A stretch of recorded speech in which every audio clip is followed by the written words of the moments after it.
Ho'apau. I'm Kaiopua Fife with the Kauanoe Foundation with another segment of Voices of Truth, one-on-one with Hawaii's future. And we're doing another segment here on Hawaii Prep Academy in Waimea, Big Island. This is a series, one of a series of segments, and we hope you get to see them all. But today we're very happy this afternoon to have Kauanoe Chang with us, who is, I think, an important part of this current Ho'ea project, among many, many other things. And so we'd like to introduce Kauanoe Chang. Mahalo for being here with us. Oh, mahalo. It's really nice being here with you. And I'd just kind of like you to introduce yourself to our viewing audience. Who is Kauanoe Chang, and well, what do you do? Where have you been? How'd you get here? And you know, do we have a few hours? No, we only have 15 seconds, but we know you can do it. Well, actually, it's my honor to be here with Kaiopua. And I really feel honored and humbled to be part of this series, because I am just an ordinary person and I am going through a very extraordinary experience. I have been asked to direct this project called Ho'ea, which is the Hawaiian Ohana for Education in the Arts. Mm-hmm. And I don't know whether you've heard of it. I'm hearing more and more, and I've seen a beautiful brochure, and I've seen a terrific, pretty long-range plan. Yes. With some very high expectations. We have high expectations, mm-hmm. because we are a very humble and proud race of people.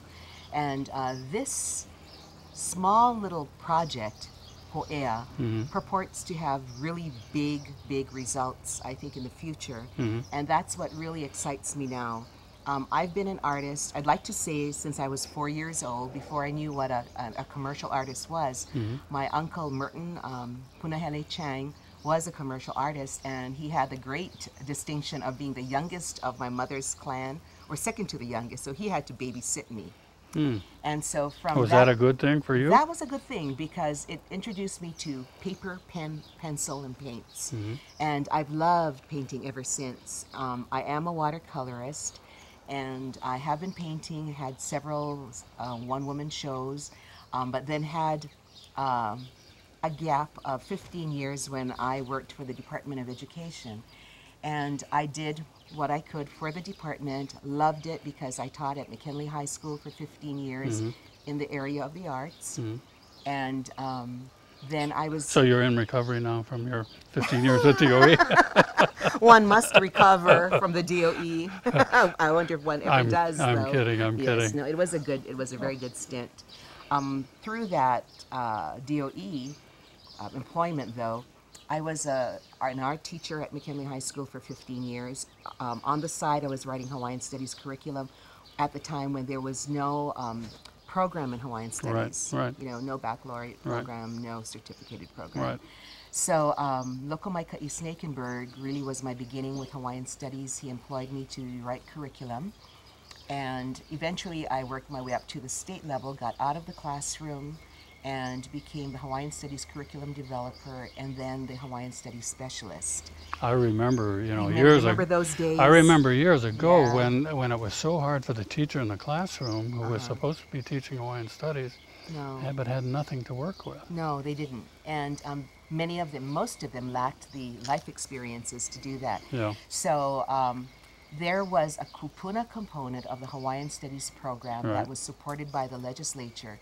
That became the heart of our program, mm-hmm. Where we employed 365 Hawaiian elders, and mm-hmm. some not so elder. Right. We had the Makua generation, some mm-hmm. Opio who had graduated, and they had life experiences and were parts of halau and other interest groups, Hawaiian mm-hmm. interest mm-hmm. groups. So they constituted a very, very, very special part of the Hawaiian Studies program. And the students, keiki, the kupuna component was for kindergartners through 6th graders. And every single child who went through a kupuna experience, I think, were very much richer for it. Oh, yeah, definitely. And then it led on to other things. I became eventually the Hawaiian Studies specialist, and then we lost our funding in 1996. I remember and, that. I had Like another, overnight. yeah, Yeah. that was quite a sad moment Mm-hmm. in time. But because I had a Bachelor of Fine Arts degree as well, I eventually became an appointee to the arts education program. Mm-hmm. Mm-hmm. In 19, let's see, in 2000, I think it was, Mm-hmm. I decided to follow a dream to come up here to the Big Island because in my earlier years, 50 pounds ago, and 19 years old, Mm-hmm. I was a flight attendant for Hawaiian Airlines, and I used to watch the Hamakua Coast come in. Mm-hmm. And I thought to myself, one day when I'm old enough, I'd love to be able to spend my last days painting Mm-hmm. in a very beautiful environment, and until the day the Lord takes me home. Mm-hmm. And old age came upon me pretty fast before Isn't I it could. amazing? It's amazing how time flies. Mm-hmm. But so it brought me here, and to follow a dream of finding a place to build an art studio and then paint. I still was not able to do that because when I came up here, I took a job assisting 9 schools in this North Hawaii area, to actually address some of the Felix Waihe'e lawsuit benchmarks, as well as to train them in the new standards that was President Bush's push, No Child Left No Behind. child left unpunished. I So, mean, no child left behind. yeah, so I actually facilitated the writing of the art standards for the state. But that is neither here nor there in the sense that this was on paper, Yeah. and real results come from real actions. Mm-hmm. And in 2007, I was invited to apply for PICO, which was an indigenous gathering of artists from around the Pacific Rim. Right. I had not painted for years before that, but just participating and being selected as one of the artists gave me a new lease on life. And then I realized how important art was for me and how I had missed it. Mm-hmm. For 15 years, I had not really painted, and You were distracted, I was seriously. distracted. Yeah. Mm-hmm. And the arts returned to my life starting with PICO in 2007. PICO also gave birth to Ho'ea, which is what we're enjoying this today, the 7th day of Ho'ea. Ho'ea really means, if without any marks, Ho'ea means to begin, and Ho'ea with the marks, with Kahako and Anokina, means to arrive. And Hiko Hanapi, Mark Milky, and I sat down for months to write a grant to the Administration for Native Americans, and with the hopes and dreams that what we started at PICO would not be lost. Yeah. And that was to use all of our cousins, our tribal cousins from the Americas, from Vancouver, from Alaska, from Torres Straits, New Zealand, the Mauritius Islands, and Aotearoa, of course. We had planted a seed there, and we were delivered a challenge there at PICO. Our cousins from the other areas of the globe said that Hawaiians were 25 years behind. Right. We do not have our own art schools. We don't have government support of those art schools. We don't even have a seed planted. And the New Zealanders had said that it took them 60 some odd years to establish their schools, which are Right. thriving. And the Indians, of course, 82 years in the making, Indian market, they put themselves on the map. So as a combined group of, I guess, Pacific Island cousins, we were really inspired to take that challenge and right away for a grant to start the seed planted. And what it is we would love to be able to perpetuate Hawaiian culture, everything that is ours, that is sovereignly ours. We would like to perpetuate whatever is left, take it into the future through the medium of the arts. And at PICO, there were wonderful, every single participant was truly a wonderful artist, but there were some that rose above the rest, Sure. and we all recognized as masters. And so the plan was to bring these masters together a little at a time. We're taking small steps. We hope this will grow. But by using the masters who stepped forward and said, if you start a school, we will help you. Auntie Marie McDonald was one who was always alongside us, always reminding us gently, you should do it. The time is now. I'll be there. I'll help you. I'll be one of your instructors. There were many who voiced the same thing. And so today, on the 7th day of Ho'ea, the opening of Ho'ea, we have 32 students who come from all different backgrounds, of all different caliber, but all with a burning passion and desire to get in touch with who they are as Hawaiians. Big range of age too. Isn't it? Range of age. We have the youngest is 17, and the I wouldn't say the oldest, but the wisest participant is 70. Yeah. And we have all of the ages in between. So Right. we have Opio, we have Makua, we have Kupuna. All of them with a burning passion. You got to see them, right? Yeah, yeah. I'm Kaiopua, totally very impressed. They're very all impressed. engaged, they're passionate, they're focused. They know that they are in the company of masters. They are respecting their kupuna. They're getting to learn their arts through an imihaku approach, which I go back to the old proverb that says, when the student is ready, the master appears. And so we have the masters, and from the master's point of view or perspective, they are ready when the students appear. So now it's a win-win. We have students and masters together, working literally closely together, side by side, just a few steps away from one another. And I love it because there's a bond growing Right. amongst all of them. Right. There's such a respect. You can see it. You can see the culture alive and well in their hana no eau that they do daily. And Well, this is the promise. this type of an immersion, you know, it's 4 weeks of Yes. accelerated, compressed, Right. It's intense intensive. immersion. I mean, that's what happens. Is there's a bonding that takes place. It's just synergy that That's is right. very, very exciting.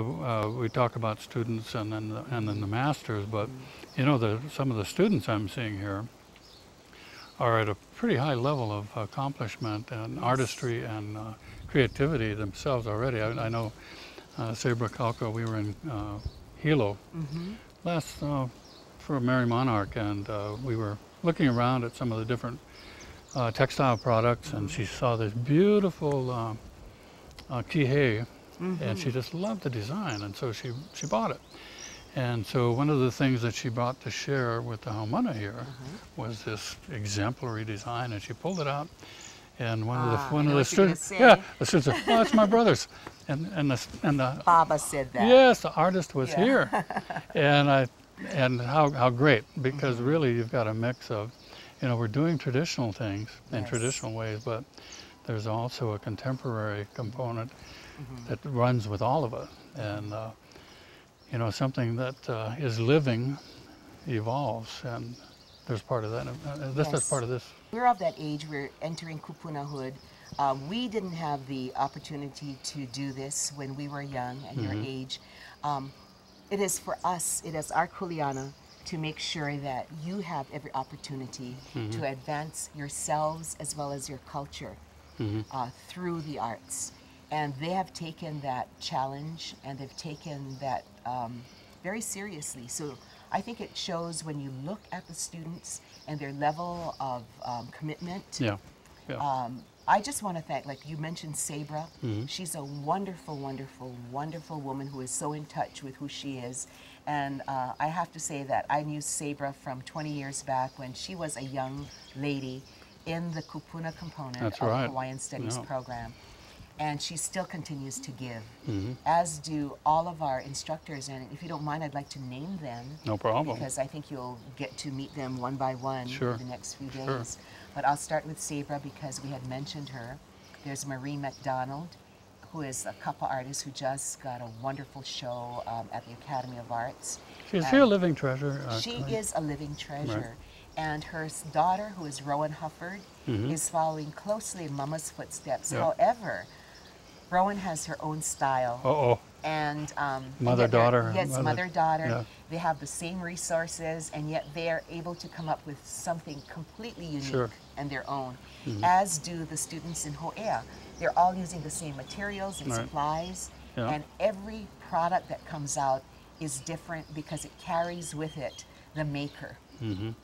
So in the Kapa area, we also said an aloha ahui ho to Terry Rivera, who was the first week's Kapa maker under Marie. Everybody's under Marie's direction. Then we have the honor of having Sabra for 2 weeks. And the last week, then Johnny May Makuakani Jarrell comes in as the fourth Kapa artist under Marie and Rowan. Then for wood, we started out with Alani Opio, and this week we have his father, Sal Apio. So again, father and son, mother and daughter. How beautiful that is, that they're working together in concert to benefit all of our haumana. Right. And the next wood artist would be Kalau Willis, drums of Keauhou. He will assure that everybody will be adept enough to take home with them at the end of Ho'ea a pahuniu. And the fourth week, we're laying aside the la'au, and we're picking up Hanale Hatvi from Waianae Oahu, and he'll be engaging the haumana in stone carving. So they'll be doing pohaku kukui'ai and kukuilelepo and other, stone, stone products. So we're so pleased to have those two studio horses covered by so many masters. Well, it's important too that over that period of 4 weeks, exposure will be from many different perspectives and different individuals. Yes. Yeah. And there is an old poetical saying that all knowledge does not come from one halo. So the students will be exposed to many, many masters. So that in the wood carving class as well as the Kapa class, already they will have had 9 or 10 instructors. Then for jewelry making, we have brought a fine young man, very, very talented sculptor and jewelry maker, Stacy Gordine from Aotearoa, who's doing magnificent work. His works are carried by the very prestigious stores and galleries and museums, and we're so fortunate to have him for 4 weeks. So he was here for Pico. He was here for Pico. And in fact, all of our artists, our master artists, were identified at Pico. The only exception, he is a master artist, but who did not come to Pico, was Alani Apio. The last artist is Harinani Orm, a very beautiful young lady who is a master painter as well as printmaker. And she's taking the students through 3 kinds of printmaking. What we're doing here is a school of fine arts, and I want to make that distinction. It's not an artsy-craftsy school. Right, right. People can't come in casually. It was a commitment that if they started with Ho'ea, like you would your tutu, if tutu tells you to do something, you finish it. You don't do it kapulu. And that's the whole idea about inihaku. It's like we are asking the instructors to really like malama the students, but don't let them get kapulu. Yeah. Just as you wouldn't let your mo'opuna, do something that's sloppy from the beginning. Yeah. So we see that happening. So you have the discipline, out, the aloha and the discipline they have also. aloha and discipline all rolled up. Right, right. And one of the students even told me, she says, Auntie, this school, the teachers are so kind and they're so warm and they're so loving. And I just smiled because that was an expectation, and I know no one would disappoint. But I said, you actually realize that because there are good teachers, out there. He says, but not like this in Ho'ea. All the teachers are so loving. And that's part of it, isn't it? Yeah, and it's and it's because they're doing what they love. Everyone's here because they've been accepted, of course, but because they're ready for it and they're primed for it. Yes. And I know several of them are, they've been through several life changes, experiences, professions. That's right. Different things happening throughout life, and the point that which some of them are now today is where they really would have liked to have been a long time ago, but just didn't have time for it. No, it's true.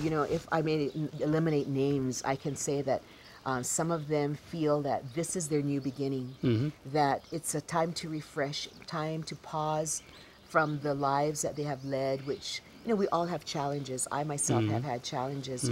But when something wonderful like this happens and presents itself, you can kind of let go of the things that are Yeah. not good to take with you, to carry. Put You them let behind. it go. Yeah. You kiloe. Yeah. And there is talk, I can say that I've heard people tell me that this is exactly what I needed in this time of my life. For another student, it's like, it's my new beginning. I'm going to see whether I can get things right this time. Sure.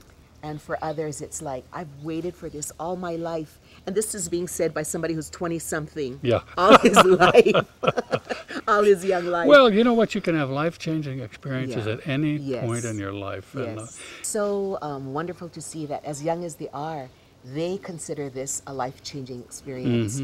And, for Keo Mailani Hanapi Foundation and Hiko Hanapi and the Ho'ea staff, which includes me and Mark Milkey, we love hearing this. We want this to be a life-changing experience for them. We want to have them take what they've learned and do whatever their calling calls them to do with the knowledge and the skills that they will have attained at the end of it.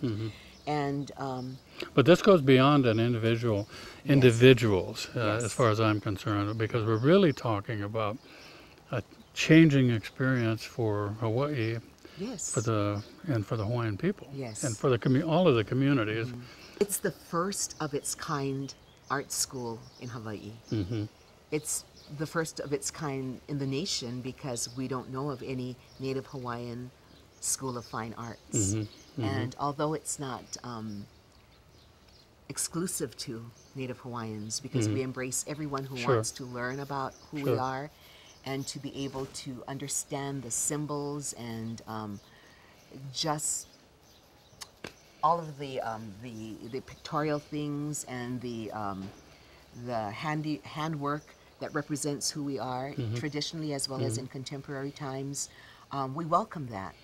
It's just that we know that there are very, very creative Hawaiians who may not have had a chance to express themselves in the way that we are allowing them to.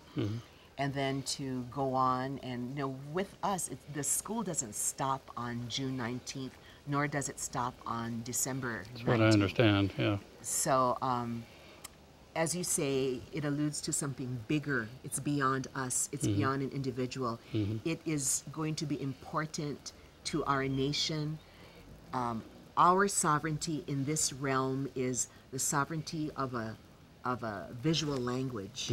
People write poems. They write stories. We make things and draw pictures and paint. And this is our language for our people. So, although it looks like an art school happening on the HPA campus, it's a future. It's the promise of it's the much future. more world-class art. That's what I see. I mean, I've seen it around the world elsewhere. Other groups who talk about it, Aotearoa and the Maoris and the First Nations in North America, they have gone further than we have, and I think there are reasons for it, not excuses, but there are rationale. But when the time is right, I mean, I think and the time is right now, I think. I have a personal question about, you mentioned watercolors. Is watercolor still your medium, you think? It is. It's my love.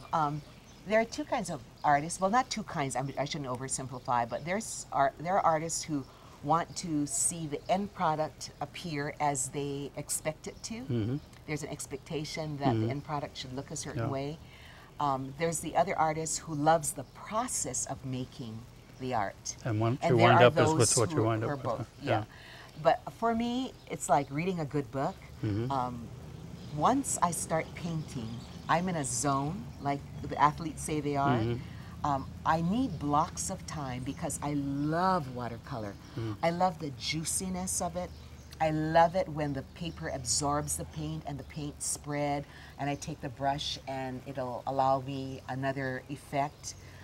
The process of painting is wonderful. There's no hard lines in watercolors, are There could be, Yeah. but I choose not to. Yeah. I let the watercolor speak for itself. So Well, that's what I thought was people approach it differently, but I'm still able to, through watercolor, I've tried acrylics, I've tried oils.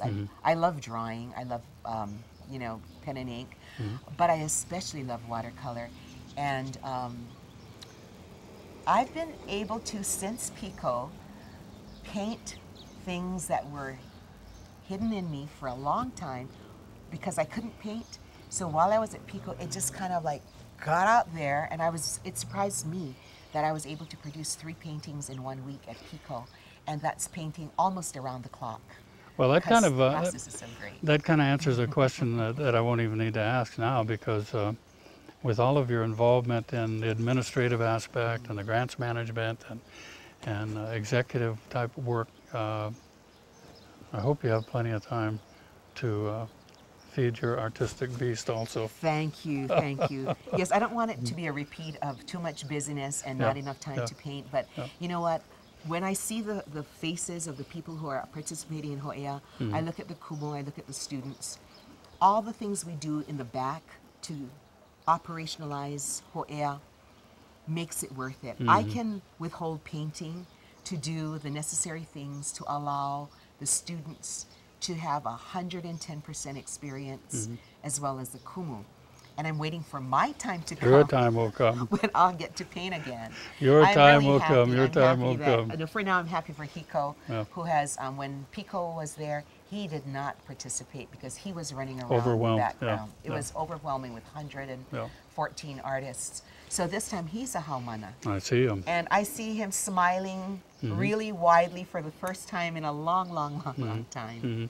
Well, So, our time has come to to an end for this segment, and Kauanoe, we want to thank you once again, mahalo nui, it's my for being with pleasure. us. No'o kahau'oli. Thank you for being mahalo in ke here. akua no ke ia, hanamaikai. Good. And And we'd like to thank you folks for tuning in and remind you that we are Voices of Truth, one-on-one with Hawaii's future, a component of Free Hawaii Broadcasting Network, Hui Ho.